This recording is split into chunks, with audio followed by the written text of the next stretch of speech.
지금부터 정일영 의원님, 손명수 의원님, 김영환 의원님, 김은혜 의원님이 주최하고 E&E 포럼에서 주관하는 제7차 세미나를 시작하도록 하겠습니다. 손명수 의원님의 간단하게 격려사를 들어보도록 하겠습니다.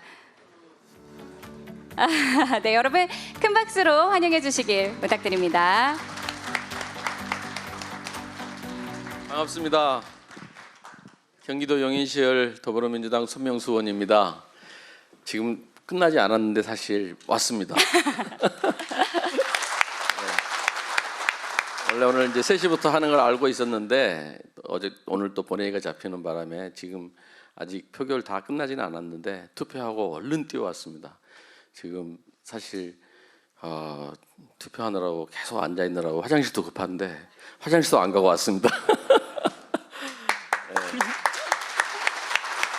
우리 박정면 회장님을 비롯하여 오늘 이 자리를 만드신 모든 분들께 감사드리고요. 제가 오늘 하실 정책 제안의 두 가지가 핵심이잖아요. 건설기술인법 제정 그리고 공제 설립, 이 두 가지가 이제 핵심인데 사실 쭉 소통을 하고 있습니다. 그리고 당연히 필요하다고 생각하고 우리 건설 기술인이 있어야 우리 건설 산업이 있는 거 아니겠습니까? 그래서 우리 건설 기술인들의 권익보 또 그리고 실질적으로 우리 건설 산업이 지금 굉장히 위기인데 건설 기술인들이 다시 한번 화이팅 할 수 있도록 그리고 우리 위기의 이 건설 산업을 다시 살릴 수 있도록 제도적으로 보완해야 될 부분도 많고 또 우리 공사비의 현실화 문제라든가 공기 문제라든가 지금 해결해야 될 숙제가 많습니다. 그런데 거기에 그치지 않고 사실 디테일로 들어가면 더 많은 과제들이 사실 있다고 생각을 합니다. 제가 지금 국토교통위원회에서 일하고 있는데요.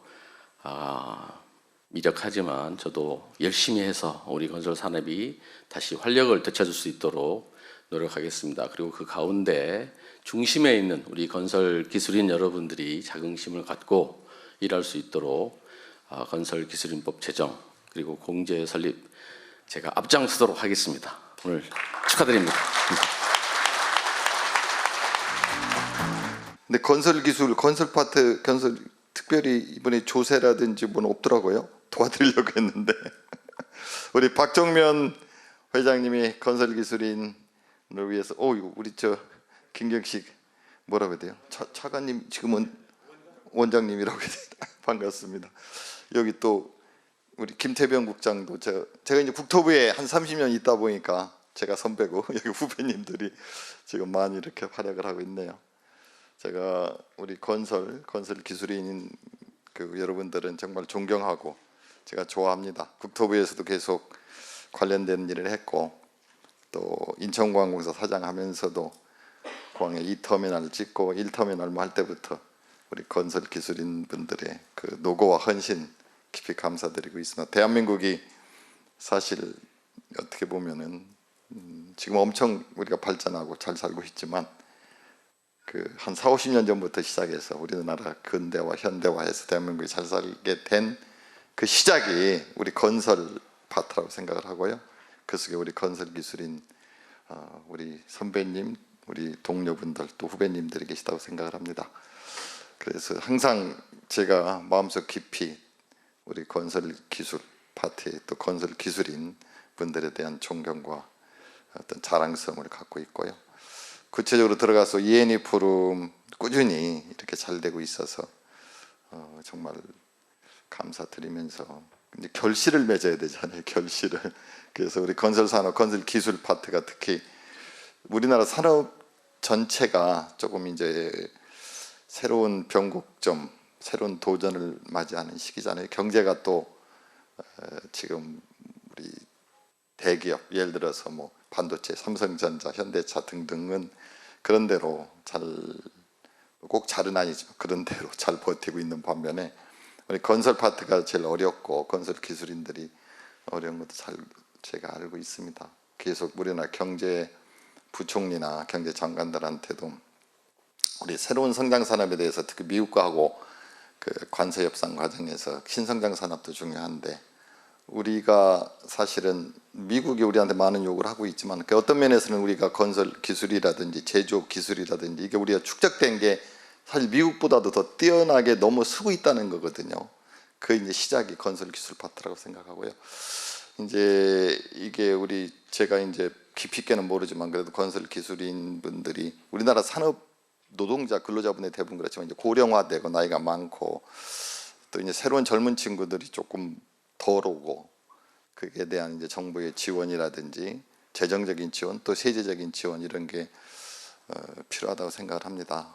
뭐 지난주 이번 주 계속 걸쳐서 여러 가지 어려운 산업에 대한 조세 지출 이제 정부의 재정 지원도 있고 조세 지원도 있는데요. 조세 지원 파트를 계속 지방의 미분양 주택도 있고 등등 건설하고도 관련돼서 계속 얘기를 논의를 하고 지금도 좀 하고 있습니다만은 아무튼 그 얘기를 이제 좁히면은 우리 박종면 회장님 그 계속 주장하시는 이게 건설 기술인법 특히 건설 기술인 공제회 이거 좀 법안이 제출이 돼야 되는데 아직 안 됐나 봐요. 내년 초에 개정안부터 이제 시작할 겁니다. 예, 하여튼 제가 적극적으로 도와드리고 우리 김경식 차관님도 좀 힘이 있잖아요. 저희 연구에서 기술부 필요하면 제가 국토부 기재부 장관하고 국토부 장관한테 얘기를 하고 지금 차관급이 뭐 하면은 지금 1차관은 지금 아직 임명이 안 됐죠. 예, 지금 2차관한테 수시로 통화를 하니까 강 차관이죠 지금. 예, 강 차관한테 또 얘기를 하면서 우리 박 회장님하고 해서 여기 그 제일 필요한 것들 건설기술인법 제정, 특히 건설기술인 공제회 이건 좀 재정 파트 기재부도 지원이 좀 필요한 것 같은데 제가 열심히 우리 건설기술인들의 좀 더 권익 그 증진 그리고 뭐랄까요 현장에서 좀 잘 좀 더 일을 좀 현장에서 여러 가지 안전 권익 증진을 위해서 최선을 다하겠습니다. 다시 한번 축하드립니다. 항상 같이 하겠습니다. 감사합니다. 네, 그럼 지금부터는 본격적으로 주제 발표 시간을 가져보겠습니다. 100만 건설 기술인의 권익 보호와 복리 증진을 위한 정책 제안이라는 주제로 한국건설인 정책연구원 오치돈 선임연구원님께서 발표를 해주시겠습니다. 여러분, 연구회 위원님을 큰 박수로 모셔보겠습니다. 궂은 날씨에도 이렇게 많이 참석해 주셔서 대단히 감사드립니다. 오늘 제가 발표할 주제는 그 100만 건설 기술인 권익 보호와 복리 증진을 위한 정책 제안이라는 주제로 앞에서 많은 분들이 말씀해 주신 것처럼 건설 기술인법 제정에 대한 내용과 그리고 기술인 공제회에 대한 내용으로 좀 말씀을 드리도록 하겠습니다. 아시는 것처럼 사실 이 건설 산업이 우리나라 국가 경제에 기여한 바는 상당히 크다는 건 이미 알고 계실 겁니다. 그리고 산업 내에서 그 기여하는 중심에 기술인들이 엄청난 역할을 해왔다는 것도 충분히 알고 계실 거고요. 이러한 중요성에 비례해서 산업 내에서 기술인들의 수도 양적으로 큰 성장을 했습니다. 다만 그 이면에는 아시는 것처럼 다소 좀 불안한 요인이 있고 다만 우리 지금 현재 건설 산업 내에 있는 문제만은 아니라고 보여집니다. 우리나라 전반적으로 고령화라는 문제에 봉착해 있기 때문에 이 산업 내에서의 고령화 문제도 여전히 불안한 요소 중에 하나입니다.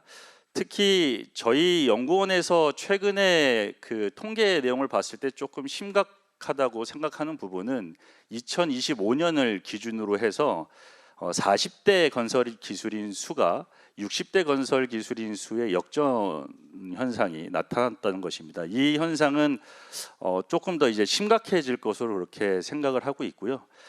결국 이러한 부분들이 이제 산업 내의 경쟁력을 조금 낮추게 되는 저하시키는 요인으로 작용을 할 것으로 그렇게 생각이 되고 있습니다. 그렇다면은 단기적으로 산업 내에서 문제를 해결할 수 있는 부분은 아닙니다. 국가적인 차원에서 고령화 문제라는 부분을 대응은 하고 있지만 결국엔 우리 건설 산업이 타 산업과 경쟁을 통해서 젊은 인력들이 우리 산업으로 유입시킬 수 있는 뭔가 동기부여가 있어야 되고, 그리고 거기에 따르는 뭔가 이 기반들이 조성이 돼야 될 필요성이 있어 보입니다. 지금 현재 기술인을 바라보는 시각 혹은 이 건설 산업을 바라보는 젊은 층의 시각은 상당히 좀 부정적인 인식이 강하죠. 저희 연구원에서 여러 가지 조사를 통해서 고등학생들 혹은 대학생들을 대상으로 다양한 설문조사를 실시했을 때 이 건설 산업을 매력적인 산업이라고 인식하는 정도의 순위가 매년 낮아지고 있습니다. 뭐 최근에 AI라든가 반도체 부분에서에 대한 산업 경쟁력이 강화되면서 젊은 층들은 그러한 산업으로 진입하기 위해서 더욱 노력들을 많이 하고 있죠. 그렇다면은 지금 현재 우리가 청년층 기술인들을 우리 산업으로 유입시키기 위해서 무엇이 필요한가? 뭔가 매력적인 것들 혹은 그들이 안정적으로 역할을 할 수 있는 체계를 좀 마련하는 것, 그 기반이 조금 필요한 것 같습니다. 그 기반이 결국에는 우리 기술인법에 대한 제정이라든가 혹은 공제에 대한 설립이라고 그렇게 생각을 하고 있습니다. 기술인법 제정의 필요성에 앞서 일단 타 산업 혹은 뭐 유사하게 개인을 좀 회원으로 하는 이러한 법령이 어떤 게 있을까 좀 제가 회원 수와 이런 것들 좀 찾아봤는데요.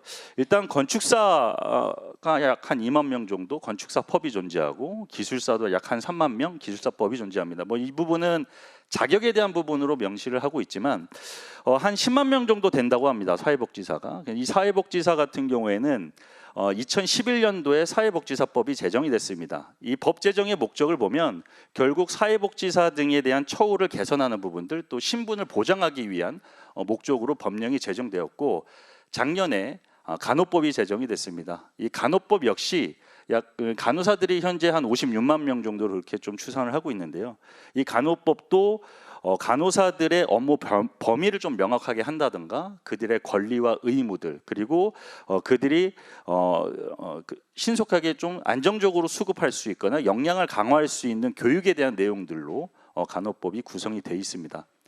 지금 현재 제가 110만이라고 좀 표현을 해놨는데요. 저희 통계로 보면 일단 100만을 좀 넘어섰고 앞으로 조만간 110만에 도달할 것으로 생각이 드는데요.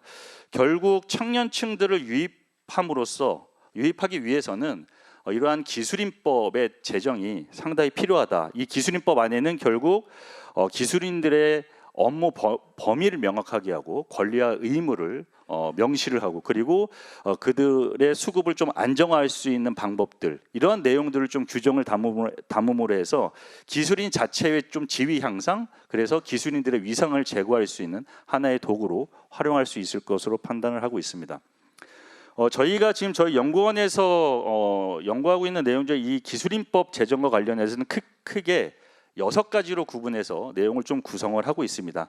간략하게 좀 설명을 드리면 먼저 첫 번째는 정부 시책 의무 및 수급 계획에 대한 내용들을 좀 담을 필요가 있어 보입니다. 지금 현재 건설기술진흥법에 의해서는 5년 단위로 법정 진흥기본계획이 수립되고 있고 이 안에 일부 기술인에 대한 수급 전망이라든가 기술인 양성에 대한 부분들을 담아서 5년 단위 계획을 수립하고 있습니다. 다만 진흥법 자체가 우선은 건설 기술에 대한 중심으로 계획이 수립되다 보니까 이 기술인에 대한 부분들이 좀 구체적으로 담는 데는 일부 한계가 있어 보입니다. 따라서 저희가 기본적으로 정부에서 체계적인 정책을 마련하고 추진하기 위해서는 거기에 필요한 체계적인 통계도 구축돼야 되고 그리고 정기적인 실태 조사들이 이루어져야 되지만 현재 건설기술진흥법상에는 이러한 부분들을 명시하고 있지 않기 때문에 기술인법 제정을 통해서 주기적인 실태 조사라든가 그리고 정기적인 통계 자료를 좀 수집할 수 있는 부분들 그리고 그러한 통계 자료를 통해서 정부가 기술인 육성 및 지원할 수 있는 정책을 좀 수립할 수 있는 그러한 규정을 법에 담을 필요가 있을 것 같고요. 특히 건설 기술인이 역할을 수행하는 데 있어서 자격에 대한 부분들도 규정이 되고 있고, 그리고 기술인의 경력에 대한 부분, 그리고 교육에 대한 부분들이 교육부 혹은 과기부, 고용노동부, 국토부로 좀 분산되어 있는 경우들이 상당히 많습니다. 따라서 기술인법 내에서는 기술인 관련 주요 정책들을 종합적으로 좀 수립하기 위한 정책 협의에 대한 운영 규정도 함께 마련함으로써 기술인들의 이 육성과 양성을 위한 체계적인 정책 수립이 필요해 보입니다. 두 번째로는 건설 기술인의 권리 및 의무에 대한 내용입니다. 며칠 전에 공무원 복종에 대한 부분들, 그 업무 지시에 대한 복종 의무가 개선된다는 기사가 나왔는데요. 건설 기술인 같은 경우에는 이미 2020년인가에 건설기술진흥법이 개정되면서 법령에 위반되는 지시는 거부할 수 있고, 거부로 인해서 불이익을 받을 수 없게끔 이미 명시를 해두고 있습니다. 다만 그러한 내용들을 실제로 좀 이 실효성이 있는지 부분은 저희가 한번 좀 체크를 해봐야 되는데, 그러한 내용들을 통해서 현재 지방국토관리청에서 일부 공정건설 지원센터를 운영을 하고 있는 것으로 지금 저희가 파악은 되어 있지만, 실제로 현재 이 사업의 어떤 특수성이나 사업 수행의 특수성이나 구조를 봤을 때는 실제로 신고된 건수는 없는 것으로 그렇게 좀 파악이 되고 있습니다. 따라서 이 권리에 대한 부분하고 의무에 대한 부분들을 기술인법에 담음으로 해서 기술인들이 자신들의 역할을 하고 거기에 좀 책임을 다할 수 있도록 하는 이런 내용들을 좀 담을 필요가 있을 것으로 판단을 하고 있습니다. 다음은 그 기술인 등급 체계하고 경력 관리에 대한 내용입니다. 이 부분은 현재 건설기술진흥법상의 여러 내용들이 좀 담겨져 있긴 한데요. 최근에 정부가 스마트 건설 기술에 대한 이 활성화나 확대 적용을 적극적으로 추진하면서 이러한 기술들을 활용하는 기술인들의 경력 관리를 조금 더 고도화할 필요성이 있다라는 내용들이 좀 얘기가 많이 나오고 있습니다. 따라서 기술법 내에서 이러한 내용들을 좀 규정을 할 때 현재 건설기술진흥법에 있는 내용들을 이관해서 만들지만 조금 더 고도화해서 명시할 필요성이 있어 보입니다. 다음은 건설기술인 교육 및 능력 개발인데요. 이 부분도 현재 건진법상의 내용을 담고 있습니다. 저희 연구원에서 사실 좀 중요하게 생각하고 있는 부분이 이 교육에 대한 부분이라고 좀 저희는 생각을 하고 있습니다. 최근에 이 여러 기사들을 보게 되면은 기업과 그리고 그 구직과 구인에 대한 일자리 미스매치에 대한 부분들이 상당히 좀 문제 제기가 되고 있는데요. 결국 기업이 원하는 사람은 실제로 고용했을 때 바로 실무에 활용될 수 있는 그런 인력들을 요구하고 있지만 그러한 인력들이 좀 공급이 부족하다라고 인식을 하고 있는 것 같습니다. 결국엔 이 얘기는 바꿔 말하면 대학 교육의 그런 부분들을 좀 부합하지 못한다는 것이고, 결국 대학 교육 이후에 계속 교육에서의 그러한 부분들을 좀 보완할 필요성이 있어 보입니다. 따라서 기술인들이 실제로 대학 졸업 이후에 실무에 나가기 위해서는 현재 이러한 교육 체계에 대한 부분들이 조금 더 보완돼야 될 필요성이 있어 보이는데요. 이런 것들을 통해서 현재 법정 직무 교육에 대한 부분들을 조금 더 혁신적으로 개선을 해서 기술인법에 담을 필요성이 있어 보입니다. 그 첫 번째가 교육기관에 대한 부분들, 교육기관을 조금 더 모니터링하고 점검을 통해서 교육의 질적 수준을 좀 높이는 부분들, 그리고 교육기관에서 좀 사후 관리하는 부분들 뿐만 아니라 체계적으로 교육에 대한 부분들을 지원하기 위해서는 교육 훈련에 대한 기금을 설치하는 부분도 상당히 중요한 내용이라고 할 수 있겠습니다. 따라서 기술인법 내에서는 이러한 내용들이 좀 포함돼야 될 것으로 그렇게 판단하고 있습니다. 다음은 기술인 공제회 설립 및 운영입니다. 이거는 저희가 계속 뒤에서도 간략하게 설명을 드리겠지만, 기술인법 내에 공제회를 좀 설립할 수 있는 근거, 뒤에서 조금 더 설명드리겠지만, 공제 사업과 이제 공제회에 대한 부분들은 조금 일부 내용이 좀 다르기는 한데, 공제 사업 같은 경우에는 일부 법령 안에 유관 기관이나 단체에서 관련된 사업을 수행할 수 있도록 명시만 해주면 되지만, 사실 공제회 같은 경우에는 이제 별도로 세부적인 내용을 규정해줘야 됩니다. 그래서 건설기술인법 내에 이러한 부분을 마련함으로써 건설 산업 및 건설 기술인에 대한 어떤 지원 체계를 조금 더 강화한다는 이런 내용으로 법령이 제정될 필요가 있겠습니다. 마지막으로 건설 기술인 관련 단체 및 연구 기구에 대한 내용입니다.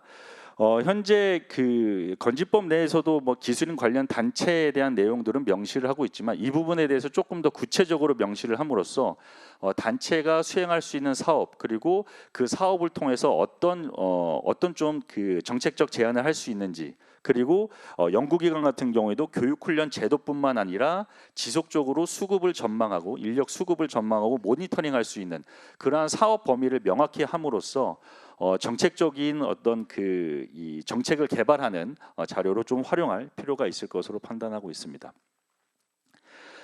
앞서 말씀드렸던 공제회 설립에 대한 부분들을 이제 법령에 담는다고 했을 때 그렇다면 과연 건설 기술인 공제회를 어떻게 좀 추진할 필요성이 있는지에 대해서 한번 좀 말씀을 드려보도록 하겠습니다. 현재 이 우리나라 건설 산업 내에서는 공제회가 일부 존재하고 공제조합이 있습니다. 공제회 같은 경우에는 아시는 것처럼 건설 근로자 공제회가 건설 기능 인력을 대상으로 해서 퇴직 공제 관련된 사업을 수행하고 있고 거기에 따라서 다양한 복지 지원 사업을 근로자 공제회가 지원을 하고 있습니다. 공제조합 같은 경우에는 개인이 아니라 이제 사업자에 대한 단체로서 사업자의 상호 부조를 위한 공제조합이 지속적으로 설립되고 있는데요. 사실 이 부분에서 블랭크인 부분이 바로 건설 기술인이라고 할 수가 있습니다. 건설 기술인을 대상으로 한 공제회가 존재하지 않는다는 겁니다. 이러한 측면에서 보면 지금 현재 이 기술인들이 역할을 하는 그리고 소속돼 있는 내용들을 봤을 때에는 일부 사회의 안전망 차원에서 좀 사각지대에 놓여 있는 기술인들이 상당 부분 존재하고 있어서 이들을 좀 지원할 수 있는 하나의 도구로 이 공제회 설립이 필요하다고 그렇게 판단을 하고 있습니다.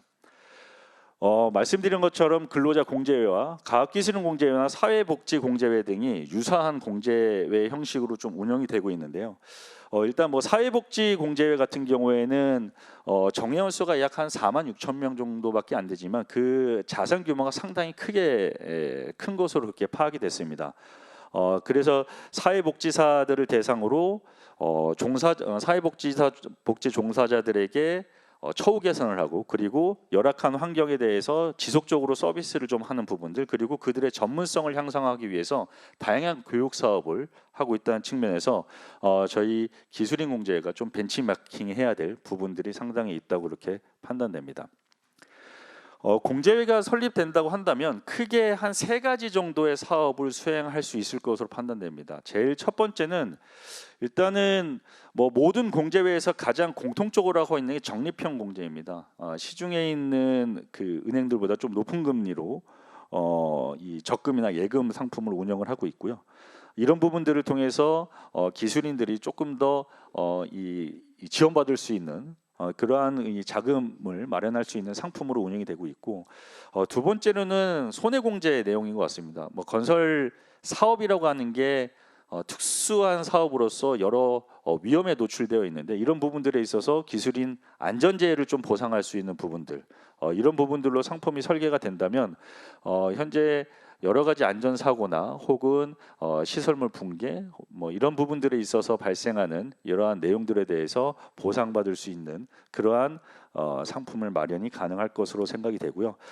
마지막으로는 최근에 이제 청년층 인력들이 어려움을 겪는 것 중에 하나가 이제 생활안정자금과 같은 내용들 이런 부분들을 저리로 좀 대여해 줄 수 있는 이런 사업들로 운영이 가능할 것으로 판단됩니다.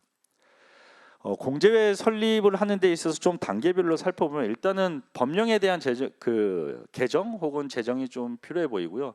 우선적으로 현재 기술인법을 제정되기 이전에는 건설기술진흥법 내에서 일부 내용들 좀 개정을 통해서 기술인협회에서 관련된 유사 사업을 진행할 수 있을 것으로 그렇게 판단이 되고요. 더 나아가서 추후에 기술인법이 제정이 된다면 그 안에 공제의 설립에 대한 근거를 마련해서 공제 사업이 추진 가능할 것으로 판단이 됩니다.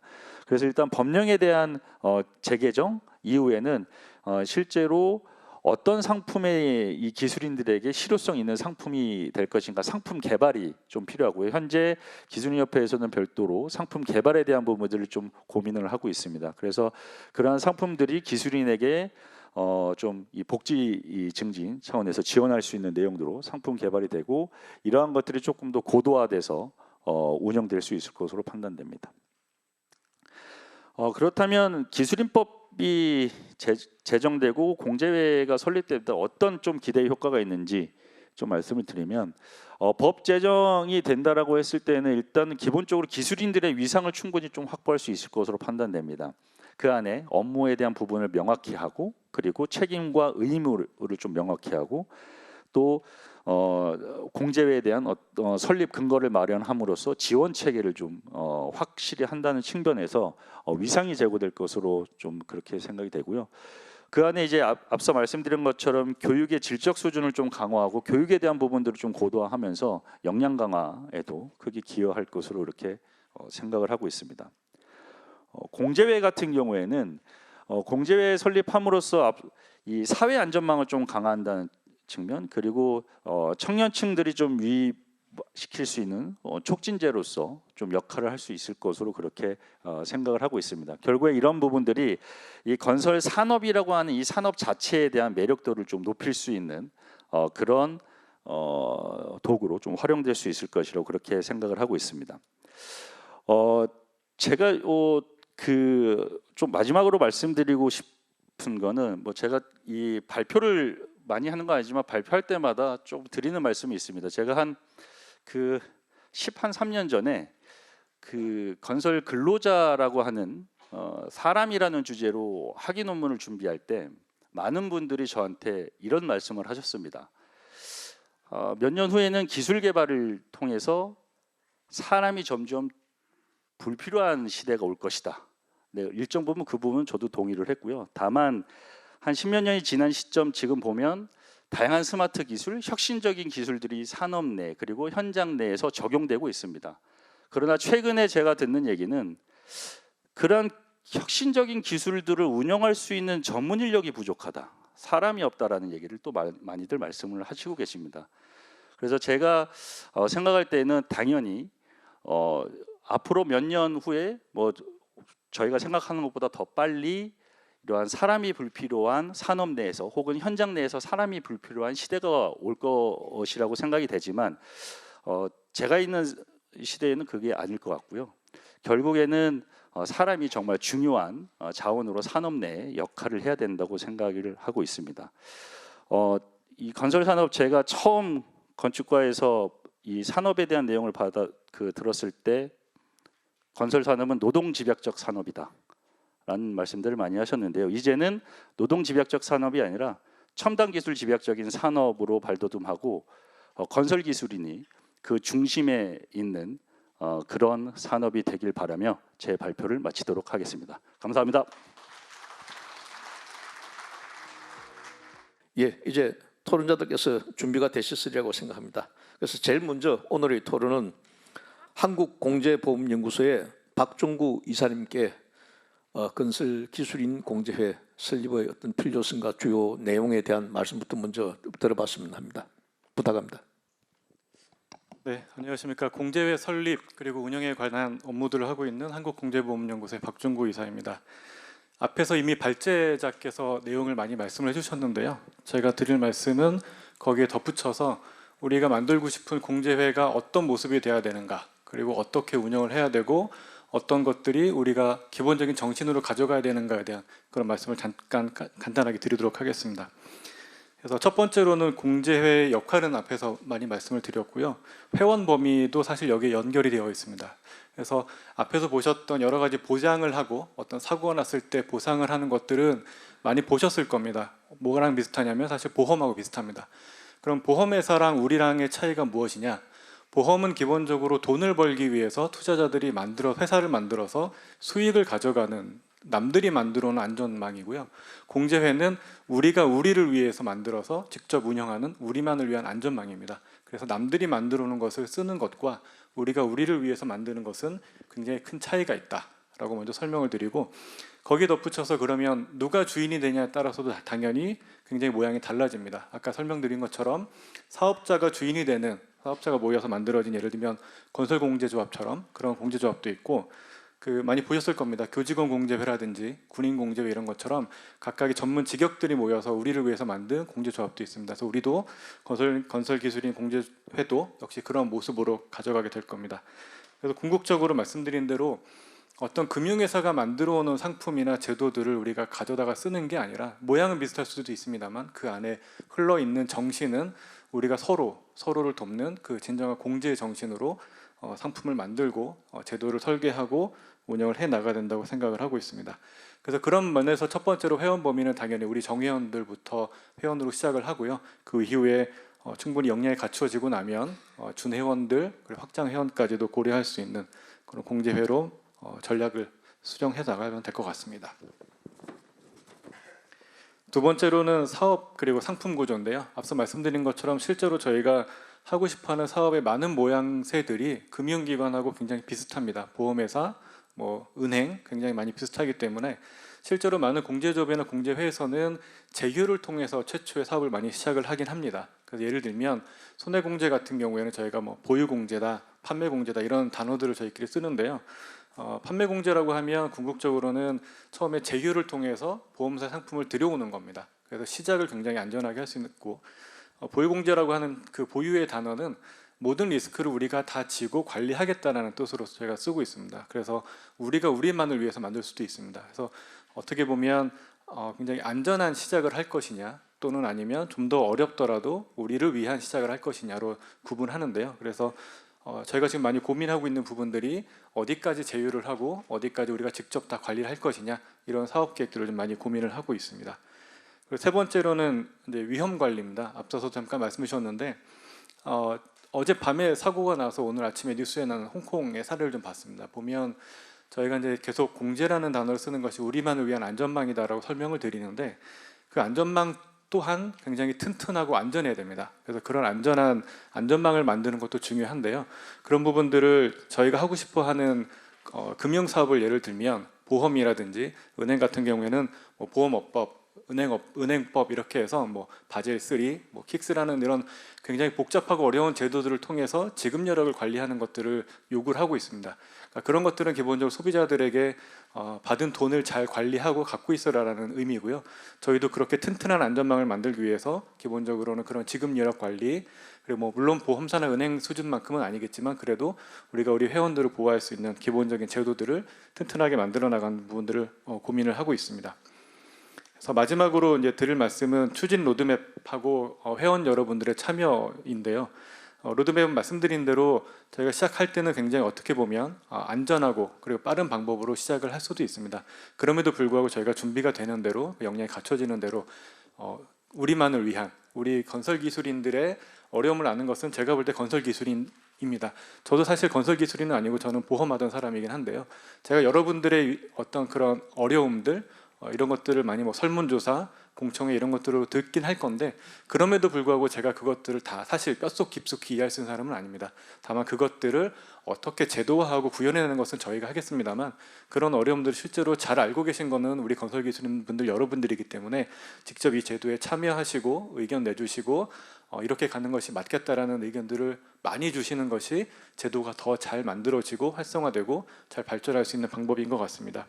그래서 마지막으로 드리고 싶은 말씀은 우리의 어려움을 가장 잘 아는 것은 우리입니다. 그래서 그 부분에서 전혀 주인의식 이런 단어까지 쓰지 않더라도 너무나 당연한 거기 때문에 그 부분에서 염두에 두시고 앞으로도 이런 제도가 만들어지는 데에 큰 역할과 성을 다해 주시기를 다시 한번 부탁드리면서 제 발표 마치겠습니다. 예, 대단히 감사합니다. 발표 내용도 아주 훌륭하시고 시간도 정확하게 5분을 맞춰주셨습니다. 박종구 이사님께서는 한국공제보험연구소에 계신 분이다 보니까 상당히 공제의 설립과 관련한 어떤 실무적인 여러 가지 이야기를 좋은 말씀을 많이 주셨던 것 같습니다. 다음은 우리 건설기술인의 한 사람으로서 건설회사도 근무하셨지만 또 자산운용사도 근무하셨던 우리 아키온테크의 이아름 대표께 이 건설기술인 공제에 관련한 이야기들을 좀 계속 이어나가면서 토론을 좀 부탁드렸습니다 합니다. 네, 안녕하십니까. 저는 아키온테크 대표이사 이아름입니다. 저는 과거에 법인을 설립하기 전에 여의도의 자산운용사에 근무하면서 실제로 국토교통부의 그 감독하에 있는 공제기관들과 LP 투자 유치나 ABL 그리고 채권거래 블라인드 펀드 설립 등에 참여를 했고 현재는 중기부의 승인을 받아서 개인 투자조합을 설립해서 GP로서 초기 기업의 엔젤 투자를 진행하고 있습니다. 그리고 또한 사업자로서는 노란우산 공제, 중소기업 중앙회, 기술사로서는 과학기술인 공제 회원으로 꾸준히 부금을 납부하고 있습니다. 이러한 배경 때문에 저는 오래전부터 왜 특정 자격을 갖추지 않으면 건설 기술인들은 공제에 가입을 할 수가 없지라는 의문을 항상 가졌습니다. 주변 청년인들에게 추천을 해주고 싶은데 추천할 수 있는 공제가 없는 것입니다. 그래서 이러한 고민과 더불어서 앞서 말씀해주신 발제 자료와 그리고 우리 모두가 현재 인지하고 있는 건설업의 문제를 해결하고 국가 경쟁력을 높일 수 있는 현실적인 해법은 건설기술인법 제정과 함께 공제의 설립이 저는 유일하다고 생각했습니다. 제가 금융권에 종사를 했었던 건설기술인으로서 그리고 또한 청년인으로서 그 공제의 필요성에 대해서 말씀 한번 드리고 싶습니다. 첫 번째는 건설업 벤처 그리고 강소기업 엔젤 투자와 관련된 거는 공제회 설립이 유일하다라는 것입니다. 건설업에는 왜 야놀자, 메디큐브, 무신사, 쿠팡, 토스 같은 유니콘 기업이 없는지 항상 의문이었습니다. 건설기술 기반의 스타트업은 엔젤 투자나 성장 자본 투자를 유치하기가 상당히 어렵습니다. 국가나 대형 금융기관들은 이러한 구조적으로 고위험에 노출되어 있는 초기 기업의 투자에 신중할 수밖에 없지만 기술인 공제에는 기관 투자자로서 벤처기업과 강소기업의 엔젤 투자를 하며 직접 육성할 수 있는 유일한 주체라고 저는 판단하고 있습니다. 그래서 해외 주요국들은 이미 조합 자금, 그러니까 개인들의 자금을 모은 조합 자금을 통해서 엔젤 투자를 진행하고 그리고 유니콘 기업을 발굴함으로써 산업 경쟁력을 끌어올리고 있습니다. 건설 기술인 공제회가 설립된다면 우리 건설 산업도 충분히 이와 같은 흐름을 만들어낼 수 있을 것이라고 믿습니다. 두 번째는 청년 기술인의 이탈 방지와 유입을 위한 유일한 해결책이라고 생각합니다. 2025년 기준 우리나라 20세 이상의 인구 중에 20대에서 30대의 비율은 28.1%입니다. 그리고 저희 건설 기술인의 20대에서 30대 비중은 15% 내외로 확인되고 있습니다. 전체 인구 구조 대비해서 저희의 20대에서 30대 인구 비중이 55% 정도에 불과할 정도로 사회 평균보다 저희의 건설업에 있는 청년들의 비율이 낮습니다. 높은 업무 강도 대비 낮은 보상, 그리고 타 산업 대비 부족한 복지 제도가 가장 큰 원인입니다. 제가 금융권에 근무했을 때 경험한 바로는 금융권이 사실 훨씬 야근도 많고 저녁 영업 자리도 많으며 실적에 대한 압박 강도가 굉장히 셉니다. 그래서 업무 강도가 훨씬 높다고 느꼈지만 하지만 금융권에 있는 동료들은 탈금융이라는 단어를 사용하지 않습니다. 굉장히 어색한 단어라고 볼 수 있겠습니다. 그 이유는 저희가 소위 말하는 그 금융치료라는 이제 높은 보상이 있기 때문인데요. 저희가 각자 회사에 이러한 그 노임과 관련된 부분이나 복지와 관련된 부분을 의존하기보다는 협회에서 제정하는 건설기술인법과 그리고 공제 설립을 통해서 특정 소속 청년이 아니라 전체 청년 기술인들에게 다양한 혜택을 제공함으로써 청년 유입과 이탈 방지를 동시에 해결할 수 있는 유일한 구조가 저는 기술인법 제정과 함께 공제 설립이라고 보고 있습니다. 그와 관련된 예시로는 청년 저금리 대출이나 내 집 마련 기회 제공 혹은 장학 교육 경력 개발 그리고 문화 여행 그리고 여가 복지의 혜택이 있을 것 같습니다. 그리고 세 번째는 100만 회원 기반의 협회는 어떠한 민간 금융 기반 대비해서 압도적인 비용 효율로 자금을 조달할 수 있다라는 것입니다. 일반 금융기관에서 대략 1,000억 원 정도의 자금을 조달하기 위해서는 적게는 0.05%, 많게는 1% 정도의 판매 수수료가 필요로 합니다. 하지만 건설기술인협회는 이미 비영리 단체 중에 국내 3위의 규모라는 100만 명의 회원 플랫폼을 가지고 있습니다. 이는 곧 낮은 비용으로 그 어떤 금융기관보다 빠르게 자금을 모집할 수 있고 이는 장기적이고 안정적인 운용이 가능하며 고비용의 조달 구조를 개선할 수 있다는 것입니다. 저 또한 여기 계시는 협회 회장님의 의지를 받아서 기존에 납부하고 있었던 공제 부금을 건설기술인 공제가 설립된다면 이관할 의사도 있고 그리고 추가 출자를 할 의사도 분명히 있습니다. 그리고 또한 청년 주변 기술인들을 설득해낼 자신 또한 분명히 있습니다. 그리고 네 번째는 금융시장 안정화 및 인프라 투자 자금을 공급할 수 있고 국토부는 새로운 재정 파트너를 확보할 수 있게 된다는 점입니다. 공제에는 기술인의 각 개인의 재무 안정 구조뿐만 아니라 국가 인프라 투자에 장기 자금을 공급하는 핵심 파트너가 될 수 있을 것이라고 보고 있습니다. 실제로 여의도 금융시장에서 공제에는 은행이나 보험사보다 훨씬 더 중요한 LP의 역할을 수행해 왔습니다. 건설 기술인 공제가 출범한다면 현재 위축되어 있는 이러한 어려운 건설업 및 투자에 기술 공제에는 새로운 현금을 출자할 수 있는 출처가 될 것이며 이 시장의 돌파구가 될 수 있을 것이라고 믿어 의심치 않습니다. 국토부가 SOC나 안전, DX 정책들을 추진할 때 공제에는 안정적이고 전문적인 파이낸싱 플랫폼이 되어줄 것입니다.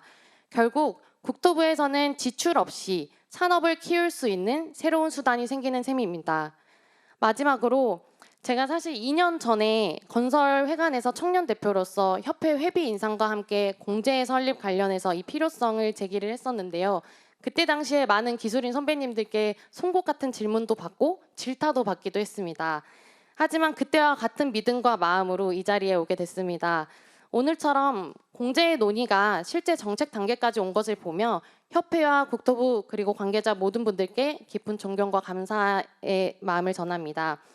그리고 마지막으로 저희의 권리를 주장하기 위해서는 당연히 책임과 의무를 다해야 된다고 생각을 합니다. 현재 건설 기술인 공제 설립을 위한 서명 운동을 진행을 하고 있는데 제가 개인적으로 보기엔 서면으로 이 서명을 받기에는 좀 한계가 많이 있는 것 같습니다. 현재 저희 협회 홈페이지나 어플에 진입하시면은 첫 배너로 지금 서명 운동이 진행되고 있습니다. 여기 참석해 주신 분들께서도 본인 스스로도 직접 서명 운동에 온라인으로 참여를 해 주실 뿐만 아니라 주변에 또 많은 전파를 하게 된다면 저희가 한 목소리를 내면서 건설 기술인의 결집력을 보일 수 있을 계기가 될 것 같습니다. 저희의 권리와 의무를 모두 이행하는 계기가 되길 바랍니다. 감사합니다. 예, 대단히 감사합니다. 이하름 대표께서는 청년 건설 기술인으로서 왜 공제가 필요한가 이 부분에 대한 역점을 둬서 말씀을 아주 잘 정리해서 해주신 것 같습니다. 말씀을 듣다 보니까 그런 생각이 들었습니다. 건설 기술인들도 금융 치료가 필요한 단계가 아닐까 하는 생각을 해봤습니다. 예, 자 이제 오늘 주제가 공제도 있지만 건설기술인법보다 더 상위의 어떤 큰 법이라고 생각됩니다. 건설기술인법 제정 필요성에 대한 이야기도 아까 많았습니다. 세 번째 토론은 우리 토팩 엔지니어링의 이우연 전무님께 이 건설기술인법 제정과 관련한 오늘 발표 내용 포함해서 여러 가지 말씀 좀 부탁드리겠습니다. 네, 안녕하십니까. 토팩 엔지니어링의 이우연 전무입니다. 오늘 저는 사실상 싱겁게 이렇게 좀 버티고 있는 우리 건설 산업의 식물이라는 이것을 좀 살리기 위해서 마지막으로 좀 물을 준다는 마음으로 솔직히 이 자리에 왔습니다. 이 건설기술인법이나 이 재정 공제 설립의 이 논의는 사실상 겉으로 보기에는 뭐 법 하나 더 만들고 뭐 공제가 유사한 공제가 있는데 또 무슨 유사한 건설기술인 공제냐 하지만 사실상 제가 여기 나오기 전에 우리 건축사 사무소 우리 소장님이나 또 기술사 사무소 소장 또 우리 현장의 현장 대리인들 품질 안전관리자 많은 분들하고 이야기하면서 지금 이 부분은 지금이야말로 정말로 중요한 시기고 지금 이것을 하지 않으면 정말로 우리 건설 산업이 위태롭다는 그런 말을 말씀했습니다. 그래서 백만 건설기술인의 권익보호가 왜 중요한지 그리고 건설기술인법과 우리 건설기술인 공제 설립이 왜 필요한지에 대해서 말씀드리고자 합니다. 우리 지금 건설기술인들이 뭐 도로, 철도, 그다음에 공항, 뭐 최근에 뭐 AI 데이터 센터 이런 많은 프로젝트에 대해서 정말 우리 국가 뼈대를 만들고 있는 핵심 전문 인력입니다. 그리고 이 핵심 전문 인력이 없다면 우리 대한민국 국가 인프라 건설이나 이런 사업에 대해서 차질을 저는 빚을 수 있다고 봅니다. 우리 건설업계 좀 현실을 말씀드리겠습니다. 정부에서 발주하고 있는 이런 프로젝트에 우리 건설 기술인들은 책임 기술인으로 참여하기를 꺼립니다. 왜 참여를 꺼리겠습니까? 책임 기술인들은 현장에서 안전사고 발생 시에 중대재해처벌법이나 산업안전보건법, 특히 최근 발의된 지금 건설안전특별법에 따라서 막중한 책임과 처벌을 받을 수 있는 구조에 있습니다. 문제는 책임은 점점 더 확대되고 있는데 여기에 대한 권한과 보상은 그대로입니다. 제가 조사한 바로는 독일이나 캐나다 같은 경우는 선진국에서 엔지니어를 우리 법률가나 의사 같은 고급 전문직으로 이렇게 보호하고 있습니다. 그러나 우리나라는 100만 건설 기술 중에서 지금 전문 자격을 가지고 있는 건축사나 기술사 이런 5만 명은 사실상 전문직으로 인정을 하고 있습니다. 그러나 나머지 초급, 중급, 고급, 특급 기술자 이 95만 명은 사실상 각자 위치에서 역할을 하고 있음에도 불구하고 법 체제에서는 전문직으로 보호를 받지 못하고 있습니다. 제가 여기 나온다니까 어떤 건축사 소장님께서 건축사법도 사실상 법은 있지만 권익보호보다는 잘못했을 때 면허 취소, 처벌, 징계 이런 것들이 우선이라고 합니다. 그만큼 권익보호가 필요하다는 겁니다. 또 하나는 현재 지금 20대 젊은 건설인들이 지난 20년간 75%나 감소했습니다. 이것은 과거 20년 전에 100명이 들어오는 것이 지금은 25명만 들어온다는 것입니다. 현장에서는 젊은 기술인은 없습니다. 고령 기술인과 외국인 노동자 중심으로 재편이 되고 있습니다. 이것은 단순히 건설 인력 구조의 개편이 아니라 앞으로 국가 인프라를 유지할 사람이 사라지는 심각한 구조적 위기라고 생각합니다. 따라서 우리 청년들이 건설 산업에 유입할 수 있도록 규제나 처벌보다는 예방 그리고 전문직으로서 인정하는 국가 프레임 전략이 저는 필요하다고 생각합니다. 이를 해결하기 위해서 바로 첫 번째가 건설기술인법 제정입니다. 사실상 이것이 왜 이제 나왔는지 저는 좀 궁금합니다. 사실상 이번에 우리 건설기술인 협회장님께서 출마하시면서 공약으로 내세웠는데 건설기술인이 100만 명인데 다른 50만 명, 30만 명도 이런 법이 있는데 늦게나마 이렇게 제정된 것에서는 뜻깊은 의미가 있다고 봅니다. 이 건설기술법은 단순하게 법을 새로 제정하는 것이 아니라 우리 건설산업의 경쟁력 회복 전략이라고 생각합니다. 건설기술법 제정을 통해서 우리 건설기술의 독립적으로 전문 직군을 성장시키고 책임과 권한의 균형을 만들고 안전과 품질을 담당하면서 법적으로 보호할 필요가 있습니다. 그리고 우리 청년 유입을 해야 되겠습니다. 건설기술법은 이 건설을 떠나는 청년 그리고 현재 책임만 지고 있는 현장의 책임 건설기술인 현 상태로 지속 불가능 건설 산업의 구조를 국가 어떤 정책 차원에서 바로잡는 출발점이라고 저는 생각합니다. 두 번째는 우리 건설기술인 공제의 설립입니다. 이 부분에서는 많은 이야기했는데 제가 특히 강조하고 싶은 것은 교직원 공제나 지방행정 공제, 특히 군인 공제 이런 직업 특성 때문에 이런 위험과 복지 사각지를 메우기 위해서 공제를 하고 있습니다. 그렇다면 한번 여러분께 질문을 드리겠습니다. 우리 건설 기술인이 이들보다 더 위험이나 유동이 없습니까? 그리고 우리 건설 기술은 보호가 충분합니까? 저는 이 부분에서 오히려 우리 건설 기술들이 가장 위험한 환경에서 일하고 있고 가장 적은 보호를 받는 어떤 전문직이라고 생각합니다. 그래서 공제의 설립은 지금 하느냐 마느냐를 논할 게 아니고 다른 전문직과 비교해 볼 때 형평성 측면에서 반드시 지원돼야 된다고 생각합니다. 마무리 짓겠습니다. 공제의 설립을 포함해서 건설기술법 제정은 우리 100만 건설기술을 위한 법이자 대한민국 인프라와 어떤 경쟁력과 어떤 건설 산업의 지속 가능성을 위한 저는 전략이라고 생각합니다. 만약 현재와 같이 책임만 강화되고 보호가 없는 구조라고 그러면 청년들은 건설을 떠나게 될 것입니다. 또한 인력 기반이 무너지면 국가 인프라와 안전과 품질도 무너진다고 생각합니다. 지금 필요한 것은 처벌이 아닌 예방과 보호 그리고 건설 기술인을 전문적으로 인정하는 문화라고 생각합니다. 오늘 이 자리에서 논의가 힘겹게 우리 버티고 있는 대한민국 건설 산업에 우리 건설 산업을 다시 세우는 그런 계기가 되기를 기대합니다. 감사합니다. 오늘의 주제가 다 건설기술인법 공제 설립이 아닌데 사실 이런 주제를 논의를 하는 데 있어 가지고 건설기술인들끼리만 모여서 서로 자화자찬을 하거나 자기 이익만 주장한다고 해가지고는 조금 국민들 눈에는 뭐 불편하게 비칠 수도 좀 있을 것 같습니다. 세 분 발표자들은 한 분은 뭐 저 공제보험연구소에 계신 분이지만 두 분은 건설기술인들인데 이제 조금 시각을 좀 달리 해가지고 일반 국민 입장에서 언론 입장에서는 이런 주제에 대해서 어떻게 보고 계실지 궁금합니다. 그래서 다음 그 토론자는 중앙일보의 안장원 선임 기자님께 부탁을 드리겠습니다. 예, 안녕하세요. 저 중앙일보 안장원 기자입니다.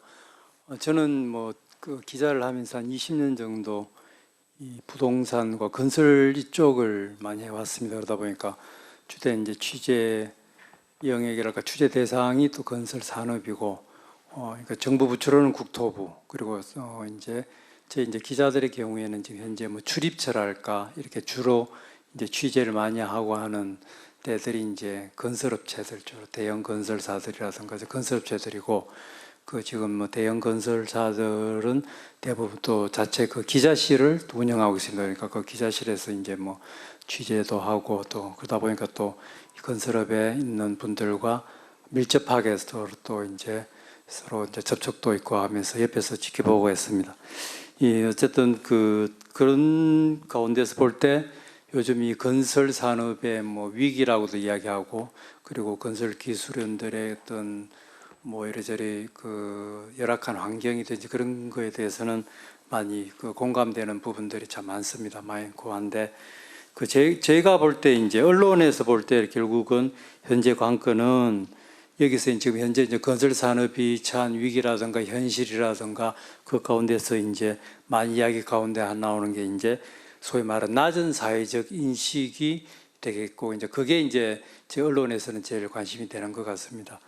지금 현재 이런저런 이유로 인해서 이제 뭐 건설 기술인 관련 법이라든지 법을 만들고 그것을 강화하고, 그리고 또 자체 어떤 안전망이든지 또 복지든지 그런 걸 위한 뭐 공제회 설립이라든가 그런 거에 대해서는 저 역시 전적으로 필요하고 동의하다고 생각합니다. 근데 그 전제 부분에 있어서는 결국 이게 이제 건설 산업을 어떻게 살리고 건설 산업을 어떻게 국민적인 인식을 높이느냐 하는 것이 관건이라고 생각됩니다. 그런 면에서 사실 건설 산업이 요즘 뭐 AI라든가 신산업이라든가 뭐 하이테크라든가 그런 부분에서 뭐 밀리는 측면이 있지만, 따지고 보면 건설 산업은 어찌 보면 거의 역사적으로도 그렇고 가장 오래된 산업의 하나이고, 그리고 그건 앞으로도 영원한 산업일 것입니다. 지금까지 계속 이야기 나왔지만 건설 산업이 우리 피부에 와닿는 게 집이라든가 도로라든가, 이를테면 도시를 만드는 게 건설 산업이고,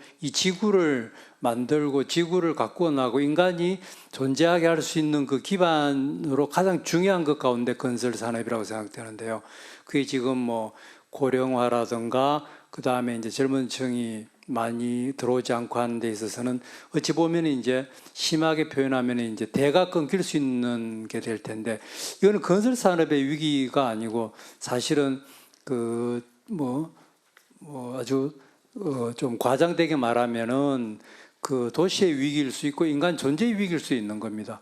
이게 집을 고치고 집을 짓고, 그리고 그 다음에 지금 놓여져 있는 도로를 손보고 도로를 짓고 다리를 놓고 할 수 있는 인력이 없다라면은 어떻게 이게 도시가 유지가 되고 어떻게 저희가 살아갈 수 있는 그 기반이 유지될 수 있을까라는 그런 생각이 들기 때문에, 어떻게 보면은 진짜 이 부분에 대해서는 좀 심각하게, 이거는 사실 홍보도 많이 돼야 되고 많이 알려야 될 부분이 아닌가라는 생각이 듭니다. 여기 있는 분들이야 당연히 종사자들이기 때문에 큰 목소리를 내고 당연히 절대적으로 공감하겠지만은, 이런 부분에 있어서는 사실 외부에서는 인식이 많이 떨어져 있는 것 같습니다. 요즘 뭐 이를테면 젊은이들도 그렇고 뭐 어떤 다른 뭐 AI니 인터넷이니 그 다음에 뭐 유튜브니 이런 쪽으로만 뭐 귀를 기울이고 그런 쪽에만 신경을 곤두서 있고, 건설 이러면은 뭔가 좀 낙후돼 있고 뭔가 옛날 말로 하면 뭐 이를테면 뭐 노가다 뭐 이런 식으로 해서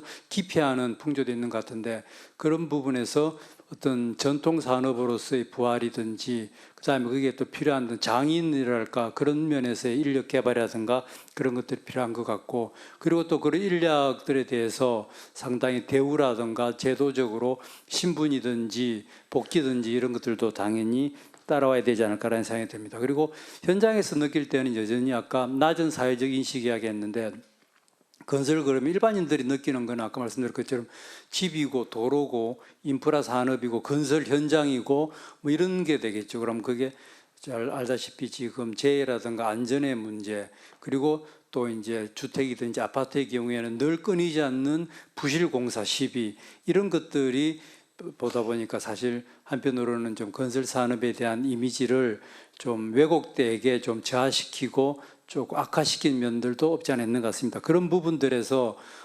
안전을 높이고 그 다음에 뭐 부실이든지 건축과 토목 공사의 수준을 높이는 것, 뭐 그런 것들도 어떤 어떤 법적인 건설 기술인의 어떤 복지라든가 위상 제고와 함께 지금 건설 산업의 수준을 한 단계 더욱더 높이고 올릴 수 있는 것들이 절실하다고 생각됩니다. 그래서 그런 부분에서도 어떤 많은 관심을 가지고 집중적으로 하고 하다 보면은 당연히 국민적인 인식도 올라가고 하면서 동반 성장하지 않을까라는 생각도 듭니다. 그리고 또 하나 지금 뭐 건설 산업에서 아까 지금 고령화와 함께 또 하나의 문제들이 지금 인력 구조가 많이 왜곡됐다고도 할 수 있고 한데 지금 외국인 노동자 문제라든가 또 이런 것들도 사실 크지 않습니까? 지금 건설 현장에 보면은 집에 근처에 뭐 공사 현장에 가 보면 외국인들이 태반입니다. 저도 얼마 전에 뭐 보고 하면은 이게 건설 현장 헬멧을 쓰지 않습니까? 하이바라 그러는데 거기 보니까 뒤에 보면 이름들이 딱 이제 쓰여져 있더라고요. 그거 보면 참 쓰기는 한글로 쓰여져 있는데 이름은 보면은 한국 사람, 뭐 중국 사람, 동남아 참 다양하더라고요. 그리고 외국인들도 많고 그리고 건설 현장에서 직접적으로 이제 이 인력을 관리하고 기술을 하고 하는 데서의 어려움들도 많이 하는데 그런 부분들에 대한 어떤 부분들도 지금 현재 어떤 건설 기술인만이 아니고 그 외곽 인력이라고 할 수 있는 또 그런 부분들에 대해서도 뭔가 좀 관심을 갖고 그런 부분들도 좀 더 이렇게 선진화해가고 하는 그런 것들이 필요하지 않는가 하는 생각이 듭니다. 그래서 어쨌든 그 지금 건설 산업이 처한 위기 그리고 건설 기술인들의 위상 어떤 하락 이런 속에서 자체적인 어떤 노력과 함께 그것을 그 어떤 대외적인 면에 있어서도 좀 더 건설인들이 좀 더 어찌 보면 좀 각고의 노력이 필요할 수도 있을 것 같습니다. 안전하고 그리고 지은 도로와 지은 집이 튼튼하고 부실도 없고 하고 하다면은 당연히 어떤 국민적인 인지도도 올라갈 테고 그리고 거기에 대해서 뭐 어찌 보면 한편으로 일부에서는 자기들 밥그릇 챙기고 자기들 이익만 챙기는 게 아닌가라는 관련법이든지 뭐 공제든지 그런 부분들에 대해서도 분명히 지지할 수 있는 그런 시선이든지 지지할 수 있는 목소리가 크지 않을까라는 그런 생각입니다. 예, 감사합니다. 예, 감사합니다. 역시 안장원 기자님께서는 건설 기술인의 어떤 권익 향상도 좋고 다 한데 이제 건설 산업이나 건설 기술을 보는 국민의 어떤 사회적 인식, 시각 이것부터 좀 바꿔야 되는 거 아니냐 하는 좀 뼈아픈 지적도 주셨는데 이런 부분은 건설 기술인 각자의 노력도 필요하지만 역시 기술인 협회를 비롯해 가지고 건설 협단체의 역할도 좀 대단히 중요하지 않을까 하는 생각도 해봤습니다. 감사드리고 다음 분 토론자로서는 우리 이 건설기술인법이나 뭐 건설기술인 공제나 둘 다 입법이 필요한 사항이긴 하지만 무엇보다도 이 정부의 역할이 제일 중요할 것 같습니다. 오늘 국토교통부에서 김태병 기술안전정책관께서 오셨는데 다음 토론은 정책관님께 부탁을 드리고 마지막으로 김한수 교수님한테 마무리를 한번 좀 부탁드리도록 하겠습니다. 예. 네, 안녕하세요. 국토교통부 김태병입니다. 지금 방금 안 기자님께서 또 말씀하셨는데 이제 건설 산업이 위기고 건설 산업이 어떻게 해야 살아나겠는가?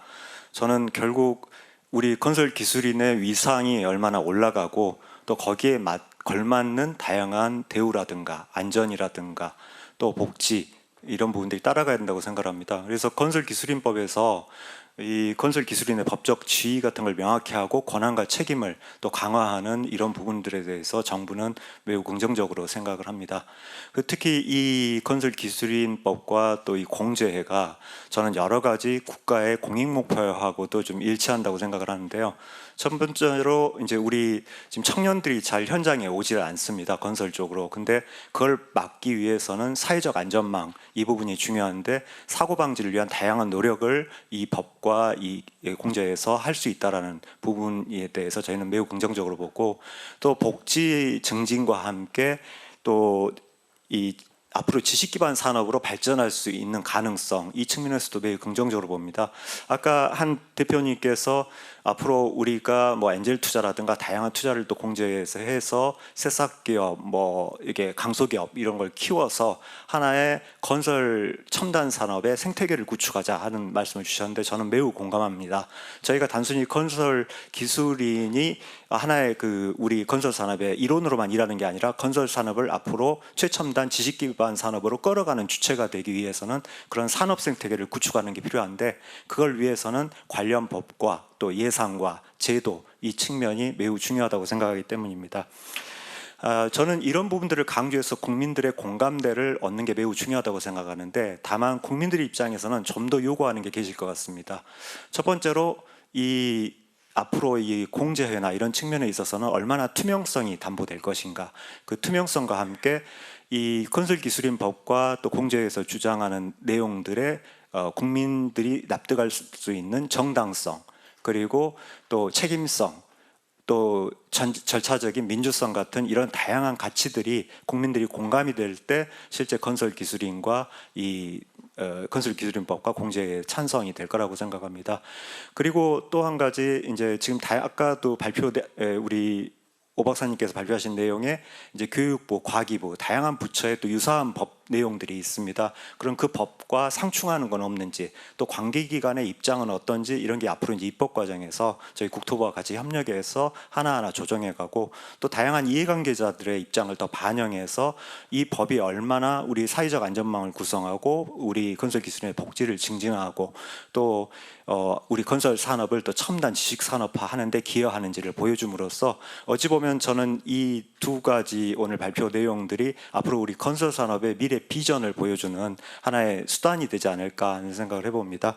그래서 오늘 여기 앞에 특히 우리 다양한 패널들께서 주신 말씀도 아주 저는 좋다고 생각하고 이런 내용들을 반영을 해서 향후 입법 과정에서 우리 정일영 의원님 그리고 손명수 의원님 이렇게 위원님들 중심으로 많이 이걸 우리 건설 기술인들의 위상을 높이고 건설 산업의 패러다임을 전환하는 하나의 계기를 만들었으면 좋겠습니다. 정부도 최대한 노력하도록 하겠습니다. 감사합니다.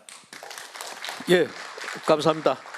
김태병 정책관님께서 하신 말씀을 가만히 듣다 보니까 벌써 머릿속으로는 한 걸음 더 앞질러 가가지고 향후의 입법 과정에서는 어떻게 할 것인가 이거는 고민까지도 주신 것 같습니다. 정책관님, 국토부에서도 이거 지원하시겠다는 말씀으로 해석하면 되겠죠? 예. 다시 한번 감사의 박수 부탁드립니다. 예. 마지막 우리 토론자로서는 세종대학교 김한수 교수님을 모시겠습니다. 김한수 교수님께서는 ENE 포럼에 나오실 때마다 촌철살인을 좀 많이 남기셨습니다. 그래서 오늘은 어떤 촌철살인을 남기실까 기대하면서 토론 부탁드립니다. 네, 감사합니다. 굉장히 부담이 되는 멘트를 해주셨습니다. 마치 우리 가수를 앞에 세워놓고 노래 얼마나 잘하나 보자 뭐 그런 얘기하신 것 같은데요. 사실 제 지금 토론 내용을 제가 어저께 오후에다 정리를 했습니다. 그런데 지금 너덜너덜해졌습니다. 앞에 하신 것들 다 지우다 보니까 이제 뭐가 남았는지 잘 모르겠는데요. 다만 이렇게 시작하겠습니다. 아까 이건 미리 제가 준비했던 건 아닌데 아까 우리 이상호 부회장님 말씀을 듣다가 이런 생각이 좀 들었습니다. 아까 이런 말씀을 하셨습니다. 화두에 건설의 공헌하고 실제로 사회적 인식 간에 너무 갭 차이가 크다. 라는 그 말씀을 해주셨거든요. 사실은 굉장히 공감이 가는 얘기고요. 그 갭 차이를 어떻게 줄일까라는 생각을 좀 하게 됐습니다. 오늘 따지고 보면 권익보호와 복리 증진이 결국 건설 기술인들이 제대로 일할 수 있는 환경을 만들어서 사회적으로 사랑받는 그런 기술인이 되게 하자라는 취지인 것 같습니다. 하지만 각도를 조금만 바꿔보시죠. 사회적으로 사랑받는 방법에는 두 가지 선택지가 있습니다. 제가 비유적으로 말씀을 드리겠습니다. 여기 다들 결혼하셨죠? 남편분들이시죠? 제가 사모님한테 사랑받는 두 가지 선택지를 드리겠습니다. 첫 번째, 사모님이 좋아하는 걸 해준다. 두 번째, 사모님이 싫어하는 걸 안 한다. 자, 선택지 어디 계십니까? 저는 대충 2번 모델입니다. 좋아하는 거 해주는 것보다 싫어하는 거 안 하는 게 더 좋은 선택지입니다. 분명히 저희가 건설기술인의 위상을 높임으로써 우리가 건설기술인이 사회적으로 사랑받을 수 있는 역할을 하는 것도 중요하지만 동시에 그것이 기업이든 건설기술인이든 우리가 사회적으로 미움받고 있는 것은 뭘까에 대한 반성, 또 거기에 대한 우리가 개선도 함께 논의하는 게 필요하지 않겠느냐라는 생각이 들었고요.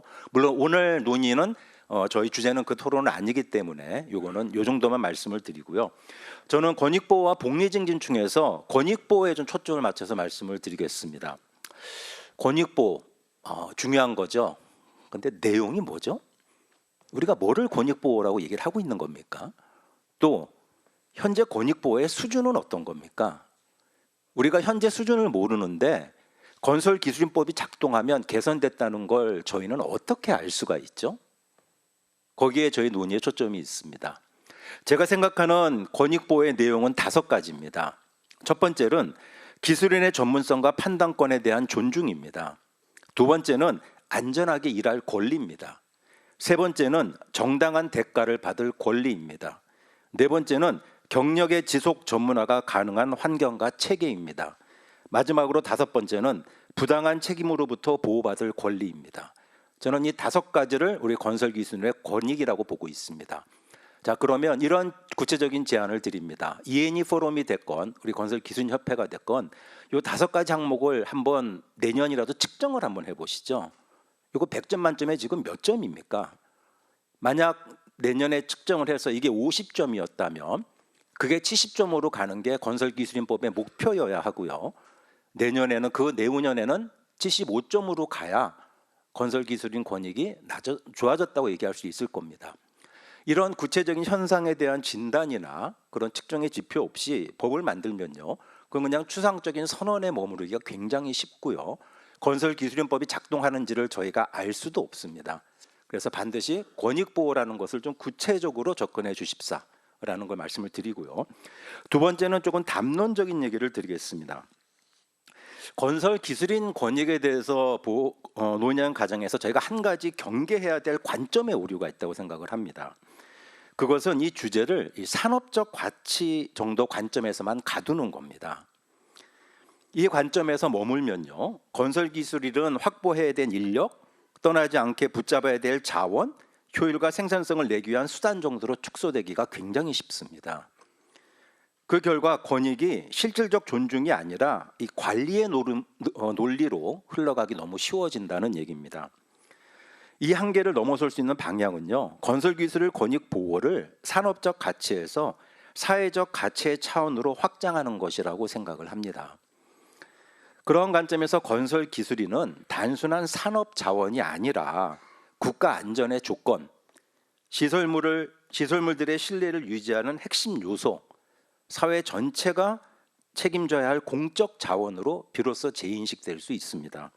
즉, 건설기술의 권익은 산업의 필요가 아니라 거기에 머무르는 것이 아니라 사회 지속성을 지키기 위한 공공적 책임으로 설명돼야 된다는 것이 저는 중요하다고 생각을 합니다. 요약을 하자면 결국 건설기술인의 권익 보호에 대한 시선의 높이는 산업적 레벨이 아니라 사회적 레벨로 끌어올리는 그런 노력이 필요해야 비로소 이런 우리 기술인들이 하는 노력이 산업적 노력이나 이기주의에 머물리지 않고 사회적 가치를 지니는 어젠다로서 저는 부상할 수 있고 사회적 인식과 지지를 받을 수 있다고 생각을 합니다. 이제 토론은 여기까지만 하겠습니다. 감사합니다. 예, 대단히 감사합니다.